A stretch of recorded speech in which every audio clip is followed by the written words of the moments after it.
गुड़िया बहुत खुश थी क्योंकि आज गुड़िया की नानो जो आ रही थी। पीपल के बड़े पेड़ पर बैठी गुड़िया अपनी नानो का इंतजार कर रही थी और फिर उसे दूर से ही अपनी नानो आती हुई दिखाई देती है और वो खुशी से उछलने लगती है।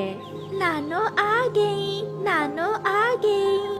ऐसे कहते हुए गुड़िया उड़कर अपनी नानो की तरफ जाती है। नानो, मैं सुबह से ही आपका इंतजार कर रही थी। बहुत गर्मी थी गुड़िया बेटी, बहुत मुश्किल से यहाँ तक पहुँची हूँ। फिर गुड़िया और उसकी नानो घर आ जाती हैं। गुड़िया की मम्मा नानो को ठंडा लाल शरबत देती है। बारिश हुए भी काफी समय बीत गया है, इसलिए गर्मी बहुत बढ़ गई है। नानो, नानो, मेरे लिए क्या लाई है? मैं अपनी गुड़िया के लिए लाई हूँ छोटी सी गुड़िया। ये कहते हुए गुड़िया की नानो अपने थैले से गुड़िया को एक गुड़िया निकाल कर देती है, जिसे देखकर गुड़िया बहुत खुश होती है। माँ, सब पड़ोसी ठीक थे क्या? हाँ बेटी, सब ठीक थे। तुम तो आई नहीं मुझसे मिलने, सोचा मैं ही मिल आती हूँ। फिर वो सब ऐसे बातें करते हैं। फिर शाम को गुड़िया की मम्मा नानो को खाना देती है। मम्मा, मैं भी खाना नानो के साथ ही खाऊंगी। हाँ हाँ, क्यों नहीं, मेरी बेटी मेरे साथ ही खाना खाएगी और मैं नानो के साथ सोऊंगी भी। फिर गुड़िया और उसकी नानो खाना खा लेती हैं। उन दिनों गर्मी भी बहुत बढ़ रही थी और जंगल में मच्छर भी बहुत था। पहले तो वो सब बैठकर बातें करते रहते हैं, मगर जब गुड़िया की मम्मा सोने के समय अपना पंखा चलाती है तो वो खराब था। एक धुआं सा निकलता है और थोड़ा सा चलने के बाद पंखा बंद हो जाता है। ये क्या हुआ गुड़िया बेटी, इस पंखे को भी आज ही खराब होना था।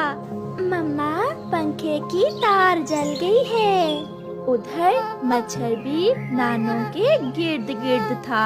लगता था मच्छर तो आज गुड़िया की नानो को उठाकर ही ले जाएगा।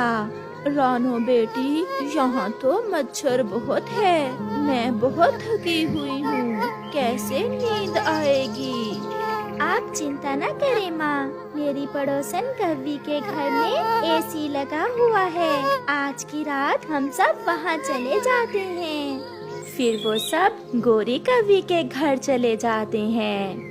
गोरी बहन, मेरा पंखा भी आज ही खराब होना था। माँ जी आई हुई है, मच्छर तो सोने नहीं दे रहा था, इसलिए आज की रात हम आपके पास ही रुकेंगे। गोरी तो चुप रहती है, मगर कालू कौवा, जो थोड़ा सा गोरी कव्वी से अच्छा था, कहता है, हाँ हाँ चिड़िया रानी, ये घर भी आपका अपना ही है। ये कहते हुए कालू कौवा एसी चलाता है। एसी की ठंडी हवा के आते ही गुड़िया और नानो तो सो जाती हैं। चिड़िया, मैं चुप इसलिए थी कि एसी का बिजली का बिल भी बहुत आता है, मैं तो कभी कभार ही एसी चलाती हूँ। कोई बात नहीं गोरी बहन, इस बार जब बिजली का बिल आएगा तो मैं उसमें से कुछ पैसे दे दूंगी।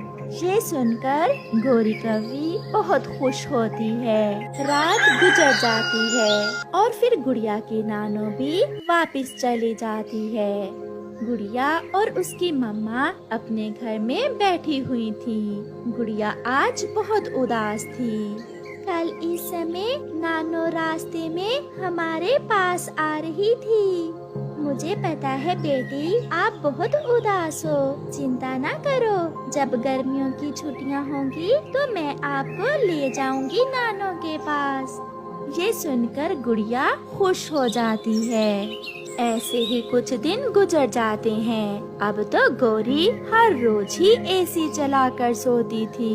उसके पति ने पूछा तो कहने लगी,